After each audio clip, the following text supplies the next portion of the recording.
ngayon ang kampo na Denise Cornejo, Cedric at Bernice Lee na inosente sila sa mga ipinaparatang laban sa kanila ni Bong Navarro. At naman ngayon, ang abogado naman nila nagsasabi na lumalabas na ginahasa talaga si Cornejo. Taliwas yan sa mga unang pahayag na tinangkalang yan gawin, yung pangahalay. Mula sa lungsod ng Makati, nakatutuklaw si Marisol Abduraman. Marisol? Mike, kaya nga raw wala silang takot na sagutin ang paratang na inireklamo nga sa kanila laban sa DOJ ngayong hapon dahil inosente raw itong ang magkapatid na Cedric at Beatrice Lee, gayon din si Denise Cornejo. Kaya tiwala ang kanilang abogado na si Attorney Howard Calleja na mapapawalang sala sila laban sa reklamong inihain sa kanila. Wala pa raw natatanggap ang kampo ni na Denise Cornejo, Cedric Lee at kapatid na si Bernice ng kopya ng reklamong inihain ng aktor at TV host na si Bong Navarro sa Department of Justice kanina. Pero ayon sa kanilang abogado na si Attorney Howard Calleja, handa raw silang sagutin ito. Giit ni Calleja, inosente raw ang kanyang mga kliyente. Whatever happened on that day, that Wednesday or that Wednesday evening, is only a reaction or a consequence, I should say, a consequence of the rape that Mr. Bong Navarro committed against Denise Cornejo.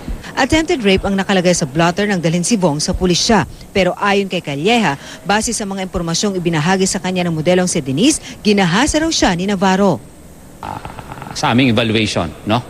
Sa amin it's not only attempted but there is a rape, no? And it appears from our study and understanding of the facts that the incident constituted rape.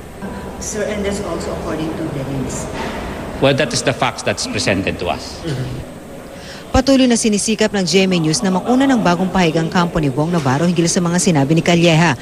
Pero kahapon, sinabi ni Cedric Lee na magsasampa sila ng reklamo laban kay Bong Navarro. We will file the appropriate rape or attempted rape charges against you. And I may be even filing a libel case against you. Please go ahead because our lawyers are ready. Si Denise Cornejo naman, sinabing natural lang daw sa isang kaibigan ang tumulong kaya na iintindihan niya ang ginawang pagtatanggol ni Cedric sa kanya. Napaka-normal lang ng isang tunay na kaibigan ang tumulong sa babaeng muntika na maghahasa. So, kahit naman si Bong merong, si Kuya Bong meron po siyang kapatid na babae. Talagang kahit sino po talaga makakasakit po ng Sa ngayon, pag-uusapan pa raw nila ang kanilang susunod na hakbang kaya hindi pa masabi ni Calleja kung magsasampa sila ng kasong rape laban kay Navarro. Tiwala raw si Calleja na mapapawalang sala ang mga Lee sa paratang sa kanila. Mike, sa text message po na ipinadala sa atin sa GMA News ni Denise Cornejo, kinumpirma niyang bukas magsasampa na sila ng reklamo laban nga dito kay Bong Navarro.